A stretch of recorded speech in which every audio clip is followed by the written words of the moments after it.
Bonjour, je m'appelle Isabelle Morin. Aujourd'hui, je vais vous parler d'accueillir les choses pour ce qu'elles sont. Alors, pour vous illustrer ce que ça veut dire, je vous raconte une anecdote qui m'est arrivée il y a 3 ans et qui m'a beaucoup marquée. J'étais en stage et à midi, on nous sert une paella. Cette paella, on était nombreux à trouver qu'elle n'était pas terrible. Le riz était collant, il y avait peu d'ingrédients pour l'agrémenter, elle n'avait pas beaucoup de goût, etc. Et puis il y a un collègue qui dit: mais moi, ce plat, je le prends pour ce qu'il est. J'ai un plat chaud qui m'est servi. J'ai juste à me mettre les pieds sous la table. Ça me nourrit, ça me réchauffe et je l'apprécie.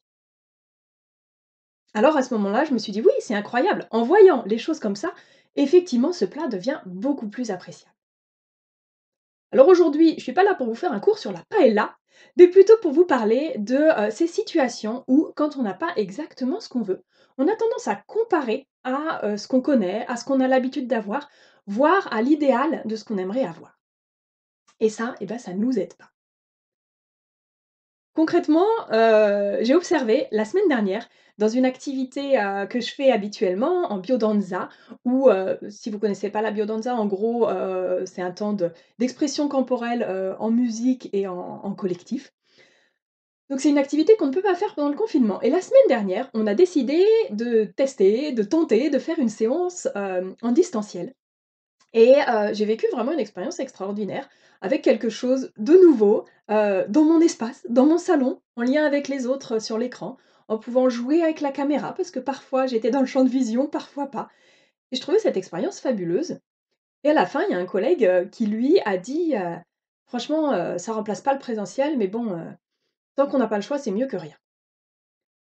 Et j'ai trouvé ça vraiment triste parce qu'effectivement, avec cette comparaison, bah, il voyait qu'il y a des choses qu'il ne vivait plus et ça donnait un côté plombant par rapport à la joie que moi je ressentais.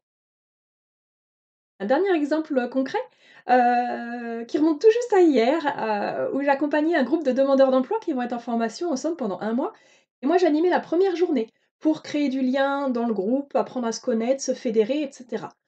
Je vous avoue que j'étais un petit peu inquiète sur le fait que ça se fasse en distanciel et non pas en présentiel. Et j'ai été agréablement surprise parce que le lien a très bien pris, parce que je les ai vus se soutenir les uns les autres, s'entraider à chaque souci et j'étais ravie.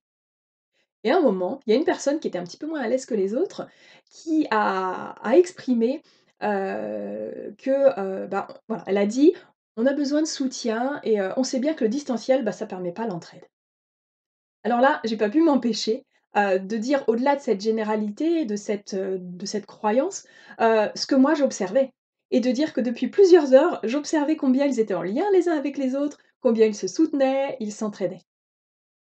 Alors vous aussi, je vous invite, quand la situation n'est pas exactement telle que vous la souhaiteriez, je vous invite à laisser de côté les comparaisons et plutôt prendre en compte la réalité de, qu'est-ce que cette situation nouvelle vous apporte? Qu'est-ce qu'il y a de positif? Quels sont les éléments que vous découvrez et dont vous pouvez profiter?